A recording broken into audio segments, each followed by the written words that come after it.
Alright, so this video is on the Friday discussed concept of binning, which is a good strategy for approaching AP length argumentative essay or just any argumentative essay in general, because they're usually very broad in terms of the prompt, in terms of the key terms they want you to focus on. So in this case, it feels like it's a lot to work with despite how little you're given. But otherwise, binning really just means categorizing. For the most part, we can all brainstorm quite well, but how do you actually make them into body paragraphs? So that's the sort of strategy we're going to go over today in terms of that sheet that you have, in terms of the prompts that you're going to do for homework, especially if you were gone on Friday here. Those two prompts are both very easily done through the process of binning. So we need to look at the prompt real quick. This is 2015's argumentative essay. Question 3 is always argumentative. So even though you have 40 minutes to write this essay, 5 minutes is designated for a little bit of thinking time, brainstorming time. So it goes something like this. An anthropologist studying first-year students at a university in the United States writes that friendly phrases like "How are you?", "Nice to meet you," and "Let's get in touch" communicate politeness rather than literal intent. What, if anything, is the value or function of such polite speech? In a well-written essay, develop your position on the value or function of polite speech in a culture or community with which you are familiar. Use appropriate evidence from your reading, experience, or observations to support your argument. So in this case, we have to consider some of the key terms that exist in here. If you look at the sheet, the prompt is about polite speech and its value and function in a culture or community. Briefly list below places, situations, experiences, etc. that required you to use some form of polite speech. But we need to consider a couple of things they mentioned in this prompt here. First paragraph, they give you like examples or like to bring you into the prompt itself to talk about first-year students at university or just university in general, right? And these terms are, for example, "Nice to meet you," "Let's get in touch." Anything on that same ballpark is what we're looking at here. But second paragraph is where we look at the actual key terms that they want to work with. So in this case, we're looking at value or function. Your position can only be on one or the other. That's why AP Leg is kind of tricky, or any argumentative essay in general is tricky. They always want you to pick one side to argue. So even though you can do like a counterclaim later on or a counter-argument paragraph later on, you do want to make sure the bulk of your essay is on either value or function. And specifically, they want to look at culture or communities with which you're generally familiar with. So you don't want to talk about cultures or communities that you're not too, knowledgeable on. Like if you want to talk about, I don't know, Middle Eastern cultures, but you have zero idea of how it operates, I personally would not operate on that for my essay here. So you got to figure out the key terms in terms of what they're asking for and what is ultimately your position. Do you think it's a function, an activity or purpose natural to or intended for a person or a thing? So in this case, I'm doing polite speech as a function because I'm purposely trying to give it to a certain person or thing in the hopes of getting something or accomplishing something, or, you know what I mean? Like, this is all very purposeful. I scratch your back, you scratch mine, I'm doing it for another gain, essentially, here. Or is it a value? The regard that something is held to deserve, the importance, worth, or usefulness of something. So in this case, value could be that polite speech serves just as good ethics, good morals. It's just a foundational thing that we should all practice. It's something that inherently has some worth to it, rather than it just being something a little bit more, maybe a little strong, but underhanded or ulterior or conniving, something like that. So things that came in mind.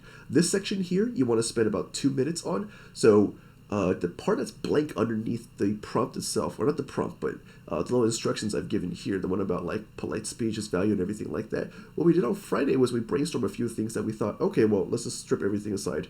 Where do we see polite speech in general? Things that I can elaborate on, things I can kind of find examples for, and we kind of came up with a couple of items here. Now, this isn't exactly what the classes all had, but things that I bring for the conversation here. So, work environment, job interviews, meetings, family meetings, elders, classroom, campus, college specifically maybe, religious occasions, first-time meetings with strangers, first impressions, parties, and people we haven't talked to for a while. So in this case, old friends, or even like coworkers that you talked to before, but now you're like, I haven't seen you for a while. So all these things came to mind, and you want to designate about 2 or 3 minutes on the actual AP exam to brainstorm. Like, literally just think as many as you can. Like, squeeze out at least 8 to 10 items that relate to the prompt itself. So here's the bending part.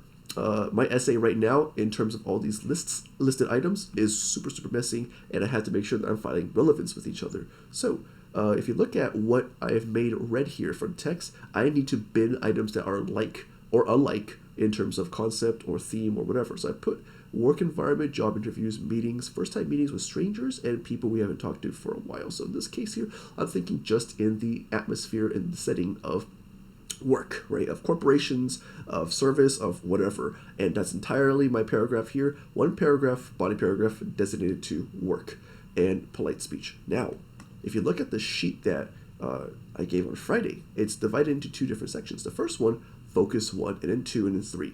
So these are your bin paragraphs. I'm going to put all those items that we broke down from the list above, and I'm going to put them in the focus 1 because everything should revolve around that.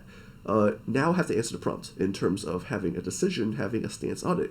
Question, is it a value or function in these environments here? So on the one hand, I think it's largely function. I argue that is to appeal to authorities' demands for the sake of promotions and achievements. I don't think there's value in it inherently. I'm just doing it because I'm trying to basically prove or show myself to those above me. It is a function to display civility for the attention of those in charge or peers looking for like minds. So in this case, how do you make yourself more appealing or more desirable from your peers? You basically let them know that you are a polite person, that you are someone who is willing to play the game of civility.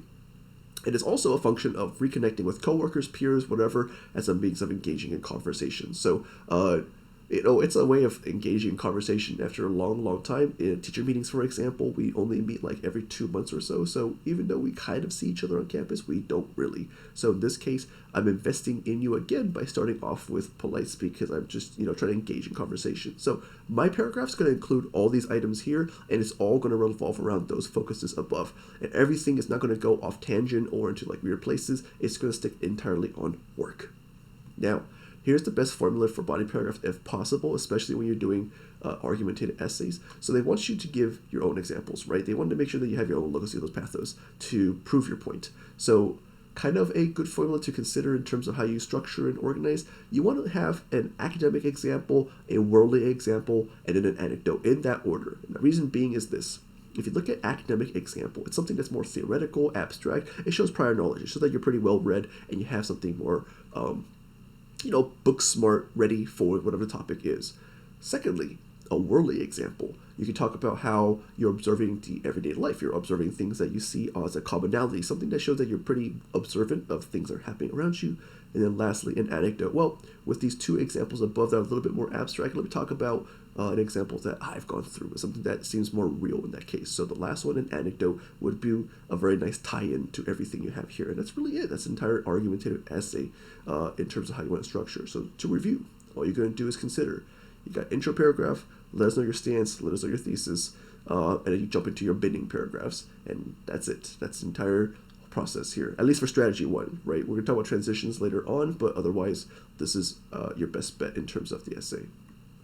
Now, you're going to try to apply this to the 2006 one. If you weren't here on Friday, this is what the homework was. So I won't give you too much away because I want to see if you can do it by yourself. But the prompt is, from talk radio to television shows, from popular magazines to web blogs, ordinary citizens, political figures, and entertainers express their opinions on a wide range of topics. Are these opinions worthwhile? Does the expression of such opinions foster democratic values? So this is always first part, right? It's always this context just to give us the prompt itself. But the question really is this.